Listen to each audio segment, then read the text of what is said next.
समुद्र में डूबी द्वारिका, भगवान कृष्ण की मृत्यु के बाद उनकी पत्नियों का क्या हुआ, जाने पूरी कथा। भगवान कृष्ण की मृत्यु के बाद उनके परम सखा अर्जुन द्वारिका आए। जैसे ही अर्जुन ने श्री कृष्ण की पत्नियों और अन्य लोगों के साथ द्वारिका नगर छोड़ा, पूरा नगर समुद्र अर्जुन की आंखों के सामने समुद्र में डूब गया। आइए जानते हैं आगे भगवान कृष्ण की पत्नियों के साथ क्या हुआ। महाभारत के 16वें अध्याय मौसूल पर्व में भगवान कृष्ण के यादव वंश के विनाश का विस्तार से वर्णन किया गया है। यादव वंश का अंत भगवान कृष्ण की आंखों से सामने यादवों के आपस में लड़ने से हुआ था, जिसे वे और बलराम जी रोक नहीं पाए थे। इस लड़ाई को मौसूल युद्ध कहा गया है, जिसमें श्री कृष्ण के वृष्णि वंश के अधिकांश लोग मारे गए थे। यादवों के विनाश से दुखी श्री कृष्ण द्वारिका छोड़ प्रभास क्षेत्र चले गए थे। वहां एक वृक्ष के नीचे विश्राम करते समय एक भील ने भूल से उनके पांव में जहरीला तीर मार दिया। इसी को बहाना बनाकर भगवान कृष्ण ने देह को त्याग दिया। इसके बाद बलराम जी ने भी समुद्र में जल समाधि ले ली। यादव वंश में 2 ही पुरुष बचे थे, भगवान कृष्ण के प्रपौत्र वज्रनाभ और उनके पिता वसुदेव जी। जब ये समाचार हस्तिनापुर में अर्जुन के पास पहुंचता है, तो वे द्वारिका पहुंचते हैं। उन्हें देखते ही भगवान श्री कृष्ण की सभी पत्नियां और यदुवंशी महिलाएं बिलख बिलख कर रोने लगती हैं। इन स्त्रियों ने पति, पुत्र और संबंधियों को खोया था। वे स्त्रियां विलाप कर कहती हैं, हे कृष्णसखा अर्जुन, अब हमारा इस दुनिया में कौन है। उनके आर्तनाद को सुनकर वीरों के वीर अर्जुन भी रो पड़ते हैं। उनकी आंखों से आंसुओं की धारा बहने लगती है। भगवान कृष्ण की पत्नियों से मिलने के बाद जब अर्जुन मामा वसुदेव से मिले तो वे अर्जुन को देखते ही उसे गले लगाकर रोने लगे। श्री कृष्ण और बलराम जी का वियोग और यादव वंश के खात्मे से वे दोहरे हो गए थे। वे अर्जुन से कहते हैं, हे कौन्तेय, श्री कृष्ण ने कहा था कि तुम आओगे और तुम ही अब इन स्त्रियों के बारे में निर्णय लोगे। तुम्हारे यहाँ से चले जाने के बाद समुद्र इस द्वारिका नगरी को डुबो देगा। थोड़ा ठहर कर वे फिर बोलते हैं, मेरा भी अंतिम समय निकट है, मेरा अंतिम संस्कार भी तुम ही करोगे। ये सब बातें सुनकर अर्जुन बहुत दुखी हो जाते हैं। वे फिर रो पड़ते हैं।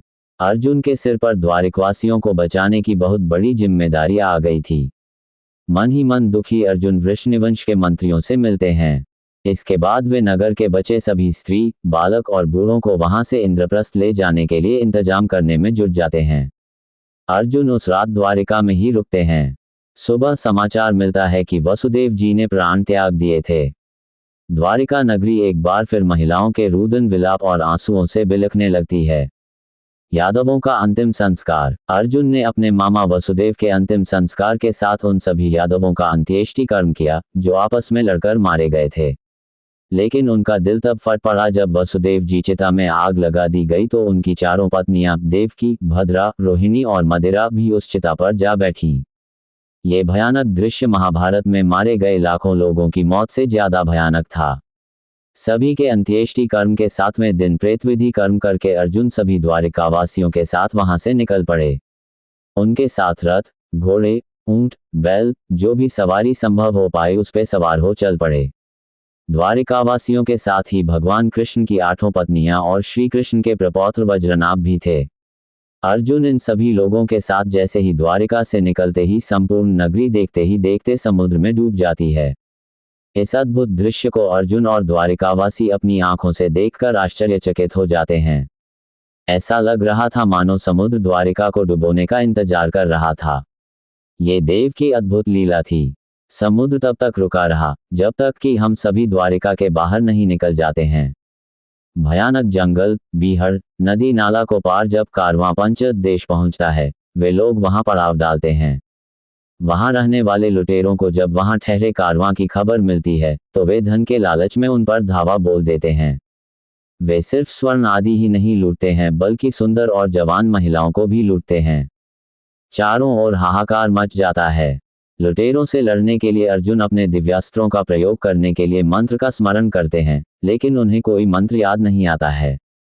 देखते ही देखते लुटेरे बहुत सा धन, सोना और स्त्रियों को लेकर भाग जाते हैं। खुद को असहाय पाकर अर्जुन को बहुत दुख होता है। वे समझ नहीं पाते हैं कि क्यों और कैसे उनकी अस्त्र विद्या लुप्त हो गई। श्री कृष्ण की पत्नियों ने चुना ये रास्ता। अर्जुन भगवान कृष्ण के पत्नियों, अन्य स्त्रियों, बच्चों और वज्रनाभ को जैसे तैसे लेकर इंद्रप्रस्थ पहुंचते हैं। श्री कृष्ण के परपोते वज्रनाभ को वे इंद्रप्रस्थ का राजा नियुक्त कर देते हैं। साथ आए द्वारिकावासियों के रहने की समुचित व्यवस्था करते हैं। भगवान श्री कृष्ण की 8 रानियां थीं, रुक्मिणी, सत्यभामा, जाम्बवंती, कालिंदी, मित्रविंदा, सत्या, भद्रा और लक्ष्मणा। इन सभी ने अपनी अपनी नियति के बारे में निर्णय ले लिया था। इनमें से रुक्मिणी और जाम्बवंती एक विशाल चिता तैयार कर जीवित ही जलती अग्नि में प्रवेश कर जाती हैं। वहीं श्री कृष्ण की अन्य पत्नियां देवी सत्यभामा के साथ तपस्या का निश्चय कर वन में चली जाती हैं। इस तरह भगवान कृष्ण का वंश, द्वारिकावासी और उनकी पत्नियां उनकी मृत्यु के बाद बिखर जाती हैं।